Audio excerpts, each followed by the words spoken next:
धन्य जीवन है जो कि निर्विकार होता है, वो घड़ी धन्य है जब सद्विचार होता है।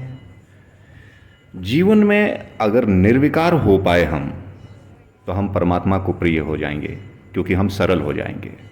और निर्विकार होने के लिए पथिक जी महाराज जी लिखते हैं कि जब सद्विचार होगा तब जाके धीरे धीरे धीरे ये निर्विकारिता हमारे अंदर प्रवेश कर पाएगी। और सद्विचार होने के लिए क्या है? सनातन का शाश्वत नियम है कि सद्गुरु की शरण में जाएं, धर्म ग्रंथों की शरण में जाएं, शास्त्र वेद श्रुति संवत संतों की शरण में जाएं। किसी महात्मा ने कहा है कि जिसके संग में शांति मिले वही संत है, वही साधु है। ऐसा होता क्यों है? क्योंकि मन से ही, मन के आवेग से ही इस दुनिया में जितने भी दुख हैं, जितने भी प्रपंच हैं, ये मन के कारण हैं। तो जब हम किसी सिद्ध के पास होते हैं, जब हम किसी साधक के पास होते हैं, संत की शरण में होते हैं, तो चूंकि वो मनस्वी हैं, उन्होंने मन पर विजय प्राप्त किया है, उन्होंने मन के पार जा कर के परमात्मा का साक्षात्कार किया है, तो ऐसे व्यक्तियों के संयोग से हमारा भी मन कुछ समय के लिए संयत हो जाता है, धीर गंभीर हो जाता है। और मन के ही कारण सारे दुख, सारी दुविधा, सारे कष्ट हैं। तो जैसे ही मन ठहरता है थोड़ी भी देर के लिए किसी के भी संग में, तो हमें शांति सुलभ हो जाती है।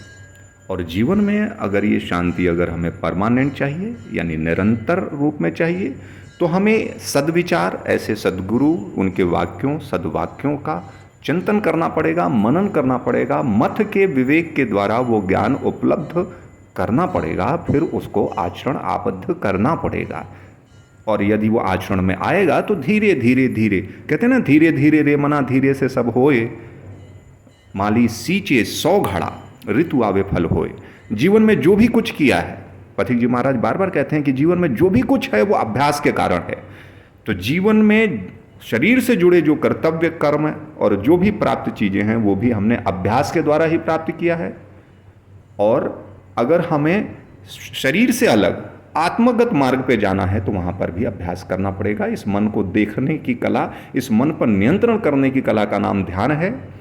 यही दूसरे मार्ग में पूर्ण जो है समर्पण के माध्यम से ये हमारे भक्ति योग हो जाता है। तो समय मिले तो देखिए, ये हरिद्वार का गंगा घाट, ये सूर्योदय, समय निकालिए, सद्गुरु के शरण में जाइए, धर्म ग्रंथों के शरण में जाइए और सद्विचार करते रहिए। साधना के इस चैनल में हर बार आपको निरंतर कोई ना कोई चिंतन सूत्र मिलता है। हमारे और आपके लिए, सबके लिए वो चिंतन सूत्र आवश्यक हैं। उसको सुने, मनन करें जब भी समय मिले। चिंतन द्वारा हम जो भी रस निकले, जो भी ज्ञान निकले, उसको प्राप्त करें और कल्याण करें। चलिए अब आरती सुनते हैं।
तो ऐसे ही चिंतन सूत्रों को प्राप्त करने के लिए आप इस साधना चैनल को सब्सक्राइब कीजिए, लाइक कीजिए, जुड़े रहिए, बेल आइकन दबाइए, ताकि आगे भी जो भी हमारे एपिसोड आएँ वो आप उसको सुन सकें, जान सकें। थोड़ा सा समय निकाल करके हमें इस तरीके के जो भी चैनल हैं या जो भी प्रसारण हैं उनको सुनते रहना है। जीवन में मनोरंजन के लिए, जीवन में बाकी चीज़ों के लिए हम बहुत कुछ सुन रहे हैं, देख रहे हैं, जान रहे हैं।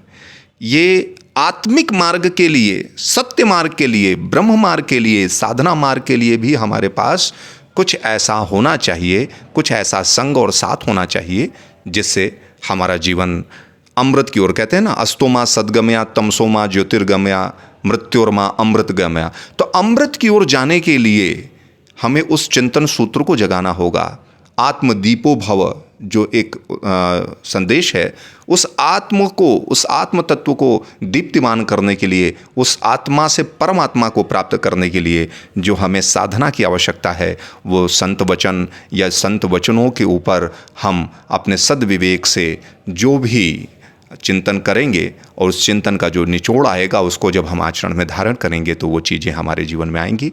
आज हमने चर्चा किया कि किस प्रकार से सद्विचार और निर्विकार, यानी सद्विचार से हम निर्विकार जीवन हमको मिलता है और निर्विकारता आती है तो परमात्मा के हम प्रेम पात्र बन जाते हैं। दया पात्र हम हमेशा से हैं।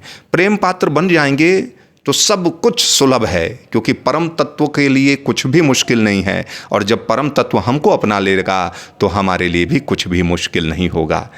ऐसी कृपा, ऐसी दिव्यता हमारे जीवन में धारण हो, हम श्रेष्ठता को प्राप्त हों, अमरता को प्राप्त हों, अमृत को प्राप्त हों, ऐसी शुभकामनाओं के साथ आज की इस कड़ी में हम आपसे विदा लेते हैं।